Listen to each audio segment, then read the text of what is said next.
बोलिए सद्गुरु देव की जय, संत समाज की जय। अर्चनीय वंदनीय मुद मंगलमय संत समाज, आप सबके समक्ष कुछ देर कुछ कहने का प्रयास करता हूँ। सद्गुरु कबीर साहब का एक पद है, अब कहाँ चले हो अकेले मीता, उठो न करो घरों की चिंता। खीर खाण कृत पिंड संवारा, सो तन लय बाहर के डारा। जो सिर रच रच बांध्यो पागा, सो सिर रतन बिडारत कागा। हाण जरे जस जंगल लकड़ी, केस जरे जस घास की पूली। आवत संग न जात संगाती, का भय दल बांधल हाथी। माया के रस ले न पाया, अंतर्यम बिलार हो दाया। काहे कबीर न रजहु न जागा, यम का मुदर मांझ सिर लागा। सदगुरु कबीर साहब कहते हैं, अब कहाँ चले हो अकेले मीता।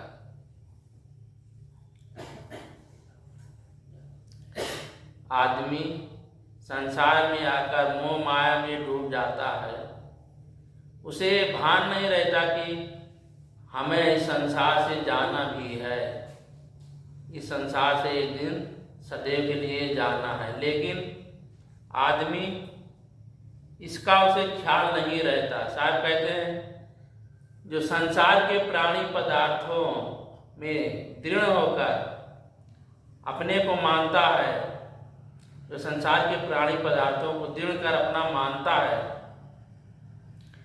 और उन्हीं की मोह माया में डूबा रहता है, ऐसा करते करते एक दिन आदमी सदैव के लिए संसार से चला जाता है। उसकी ओर लक्ष्य करके सदगुरु कबीर साहब कहते हैं, हे दीवाने, तू तो कहता था, आदमी सोचता है कि जब हम नहीं रहेंगे तो हमारा घर परिवार कैसे चलेगा। ये सोच आदमी को बनी रहती है। लेकिन साहब कहते हैं, जिसके लिए तू अपनी जान देता था, सोचता कहता था कि जिसके लिए तू समय सत्संग में जाने के लिए समय नहीं निकाल पाते थे, कहते थे हमारे पास समय नहीं है, हमारे पास जिम्मेदारियां हैं। लेकिन एक दिन वही आदमी सदैव के लिए चला जाता है। सदगुरु कबीर साहब कहते हैं कि तुम उठो और परिवार वालों की चिंता करो ना। जिसके लिए तू जान देता था, सत्संग के लिए समय नहीं निकाल पाते थे, आज उन्हीं के बीच में तो बेभान होकर पड़ा है। साहब कहते हैं, तुम उठो और अपने परिवार वालों के आंसुओं को पोंछो, उन्हें संतावना दो, उन्हें कमाकर खिलाने की दिलासा दो।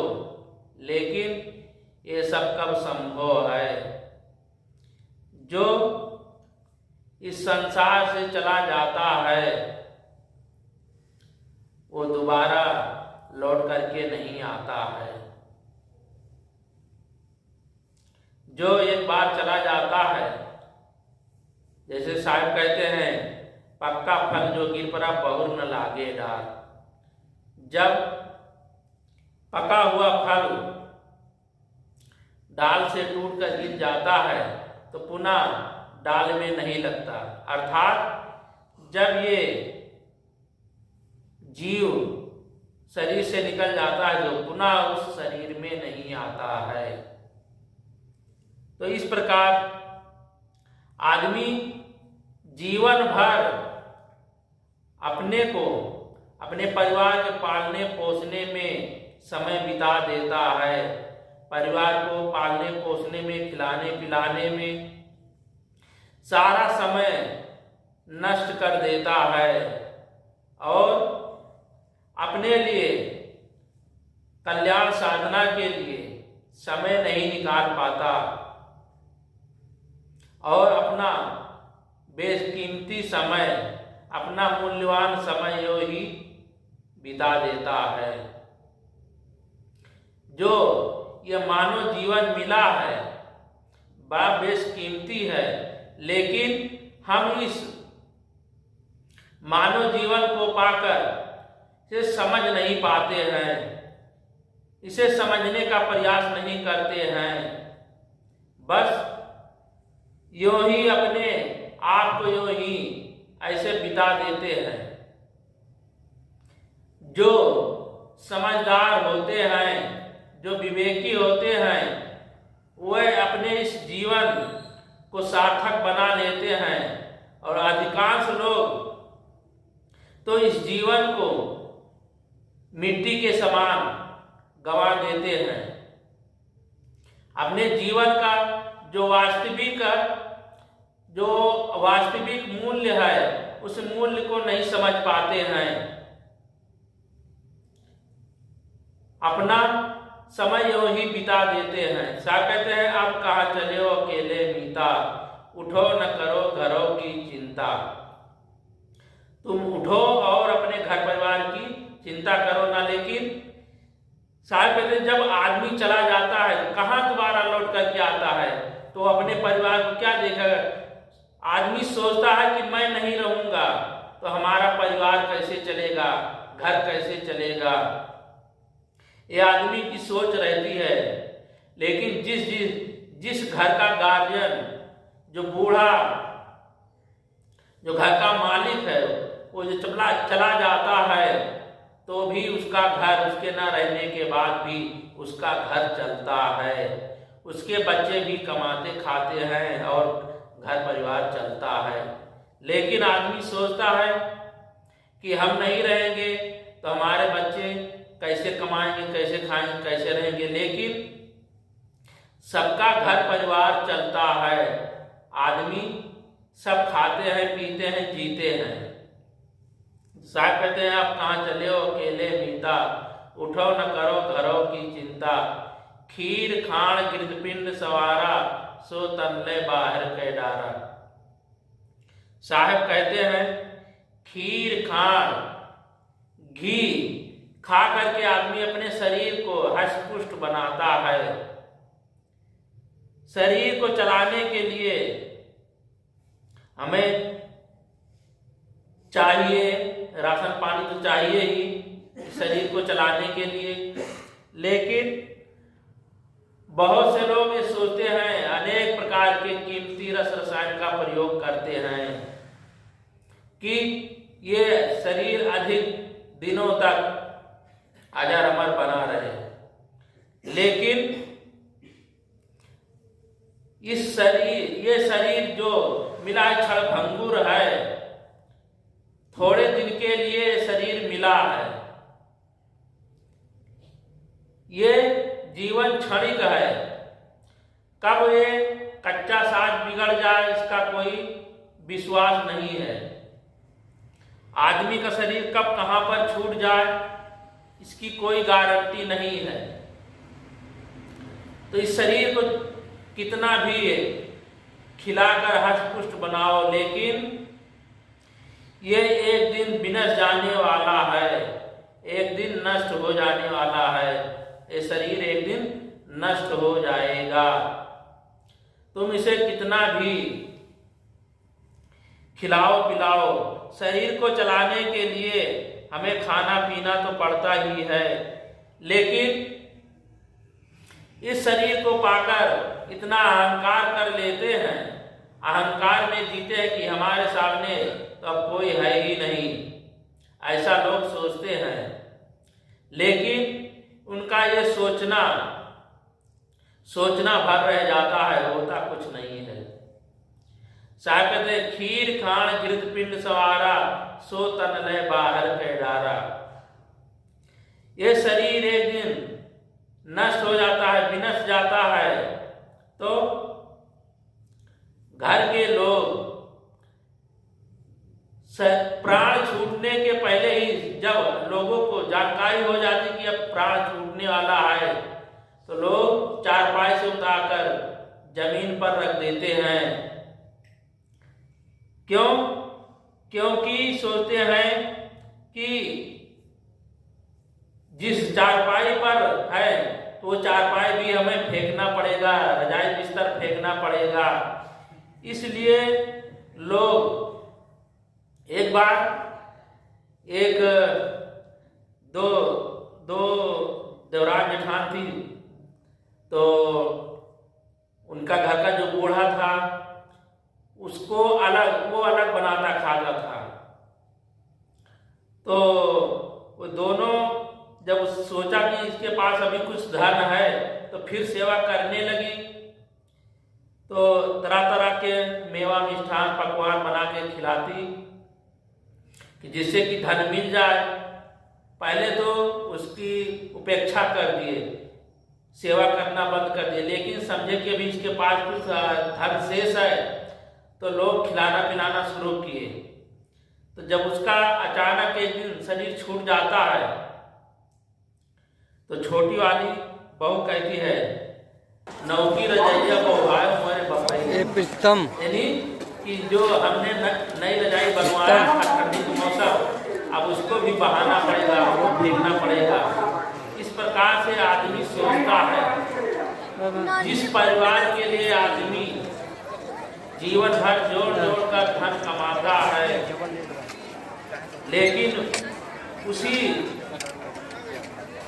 उसके बच्चे उसकी सेवा नहीं करते हैं। साहब कहते हैं, खीर खाण गिरपिंड संवारा सो तनलय बाहर के डारा, जो सिर रच रच बांधे पागा सो सिर रतन बिडारत कागा। साहब कहते हैं, जो सिर रच रच, जिस सिर में बड़े कौशल से पाग बांधते थे, उसे एक दिन कौवे फोड़ कर खाते हैं। जब आदमी मर जाता है तो उसके शरीर को या तो खुले में छोड़ देते हैं, तो कौवा चील इत्यादि जानवरों का आहार बन जाता है। और यदि पानी में जल प्रवाह कर देते हैं तो मछली घड़ियाल आदि खा जाते हैं। और यदि मिट्टी में दफना दिया जाता है, गाड़ दिया जाता है, तो मिट्टी कीड़े खा जाते हैं। शरीर की यही गति होती है, लेकिन आदमी शरीर को लेकर अहंकार करता है। इतना अहंकार करता है कि हमारे समान कोई दूसरा नहीं है। जैसे कि जो नेता लोग एक बार गद्दी पर बैठ जाते हैं तो सोचते हैं अब सारी पावर हमारे ही पास है, दूसरा इसमें कोई हस्तक्षेप ना करे। लेकिन वही एक दिन 5 साल पूरा होने के बाद गद्दी से उतार दिया जाता है। उसी प्रकार से आदमी सोचता है, अहंकार करता है, तो साहब कहते हैं, खीर खान गिरपिंड सवारा सो तनलय बाहर के डारा, जो सिर रच रच बांधे पागा सो सिर रतन बिडारत कागा। जिस सर में बड़े कौशल से पाग बांधते थे उसे कौवे फोड़कर खा रहे हैं। जो सिर रच रच बांधे पागा सो सिर रतन बिडारत कागा। हाड़ जरे जस जंगल लकड़ी, केस जरे जस घास की फूल। ये तुम्हारी हड्डियां जंगल की लकड़ी की तरह जल रही है। जब आदमी मरता है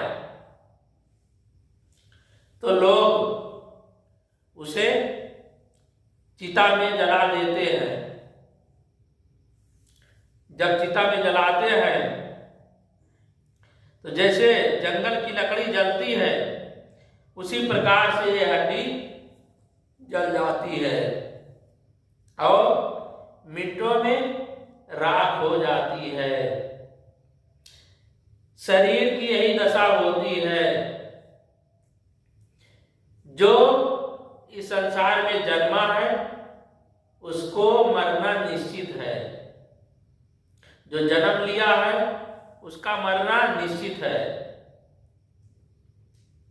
तो इसलिए साहब कहते हैं, जो सिर रच रच बांधे पाका सो सिर रतन बिडारत कागा।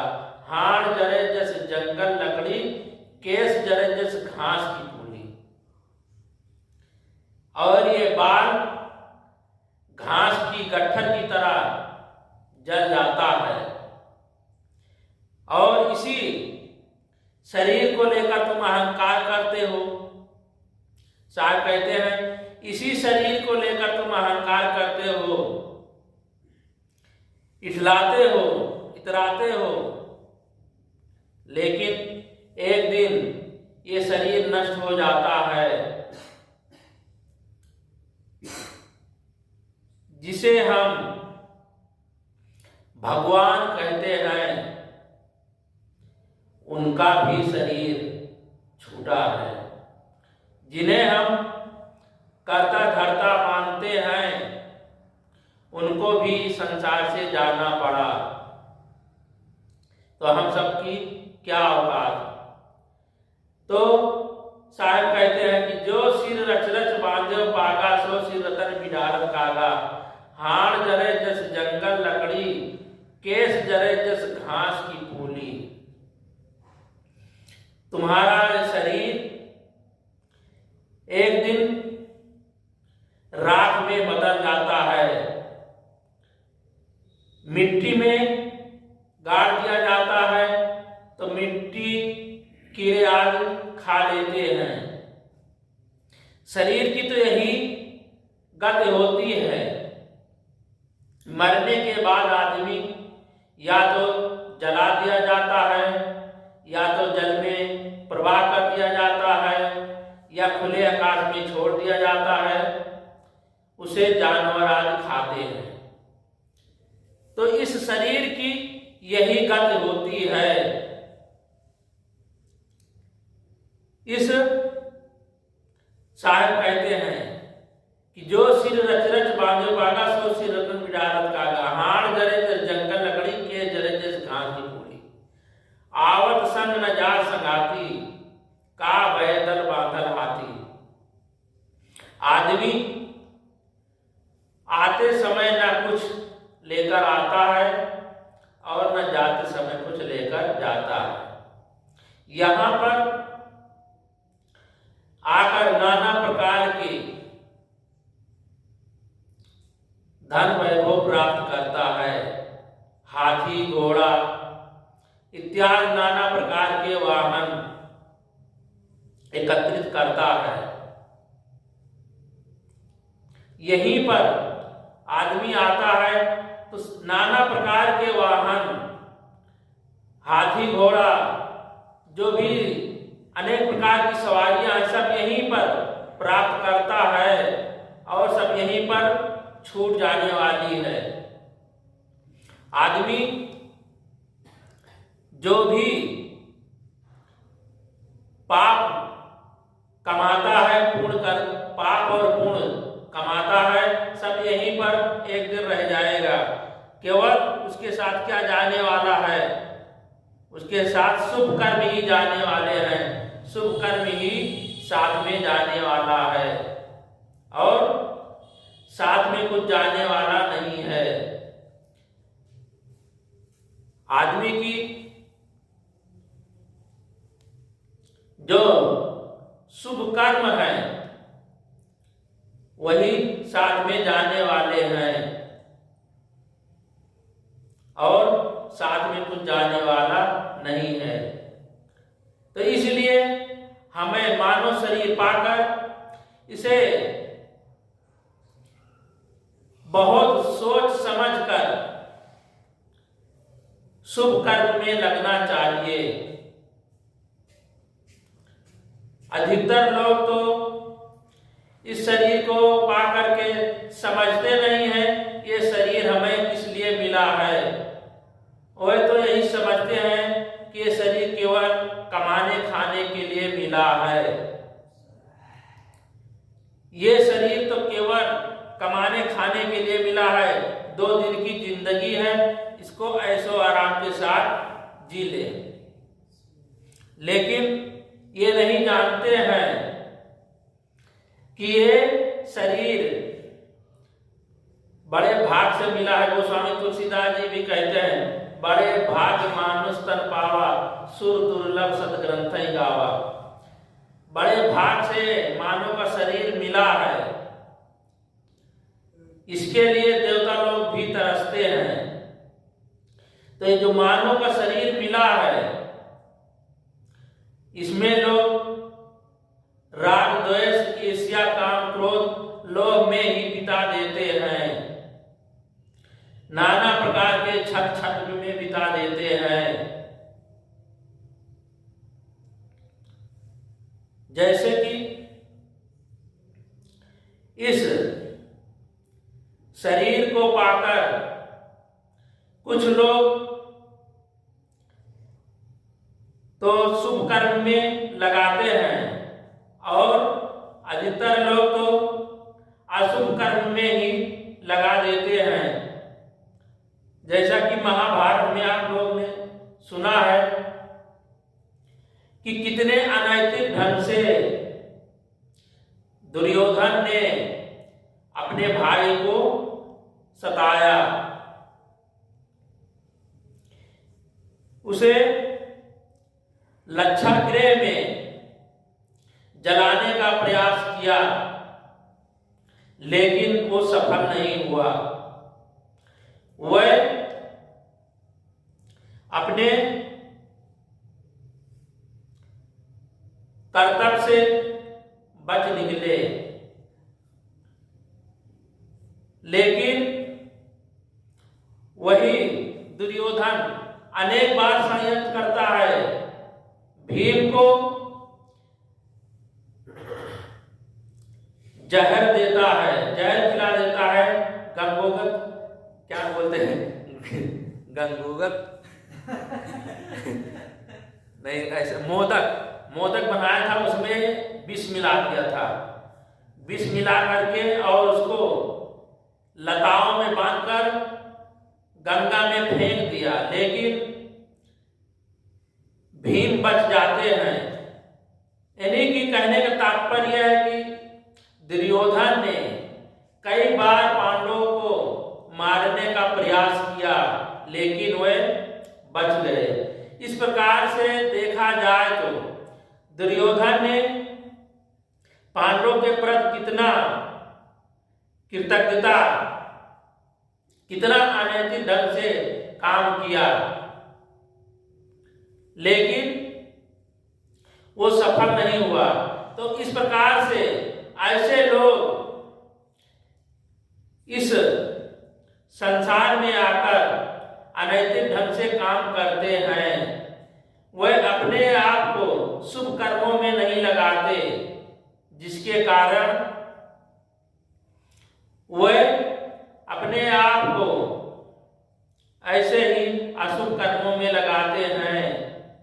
लोग सोचते हैं कि हम साधना भजन करने से क्या मिलेगा, वह इस महत्व को नहीं जानते हैं।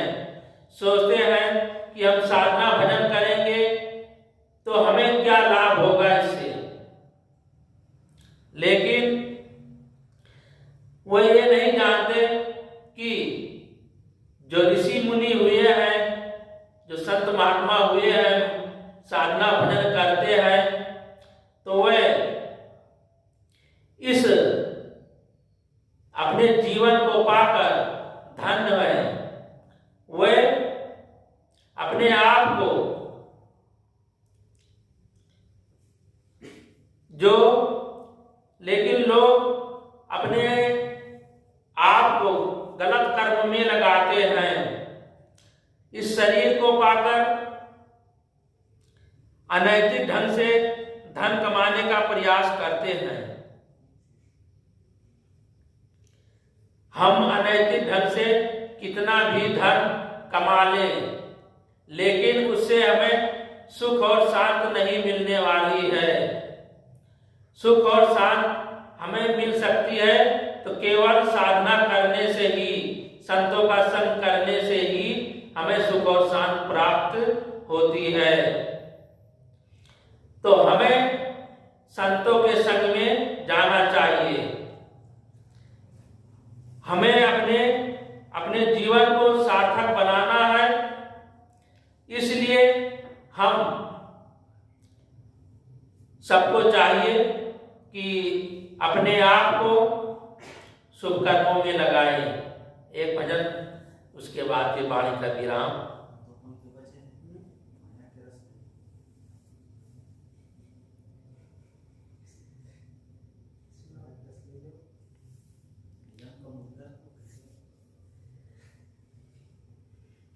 भारत चला जात पाताल, यदि वे संत गुरु ना होते। भारत चला जात पाताल, यदि वे संत गुरु ना होते।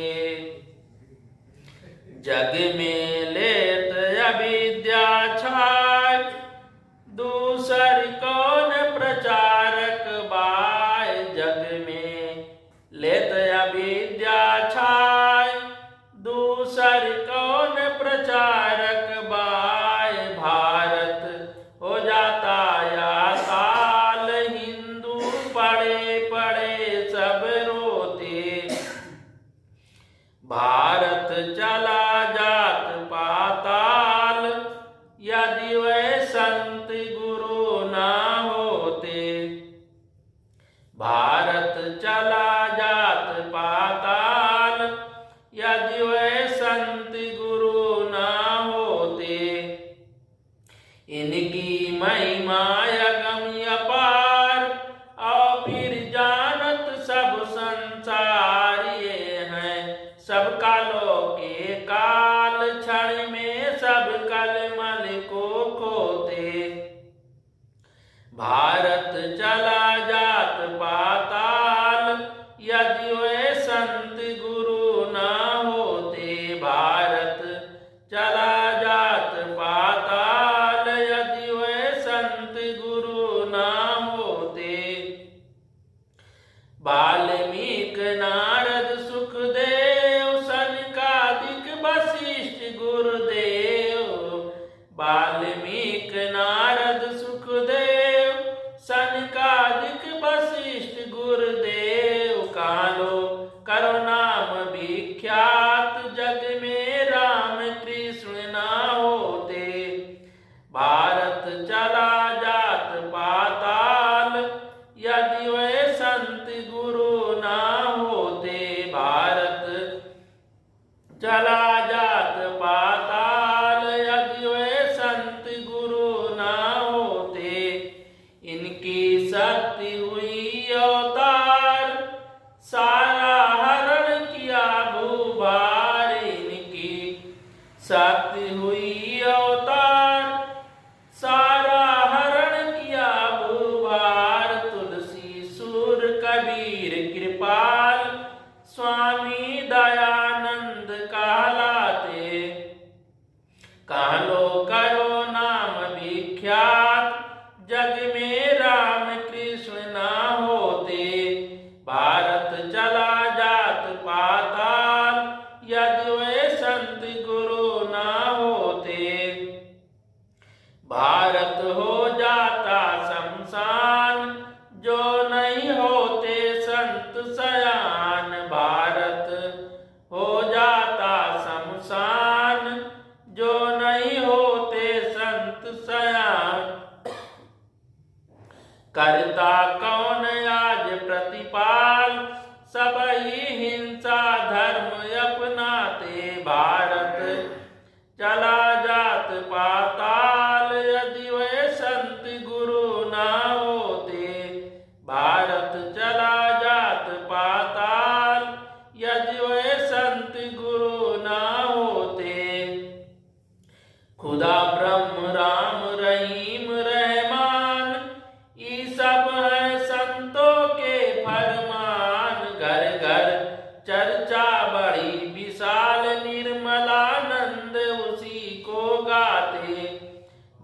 भारत चला जात पाताल, यदि वह संत गुरु न होते। भारत चला जात पाताल, यदि वह संत गुरु न होते। भारत चला जात पाताल, यदि वह संत गुरु न होते। बोलिए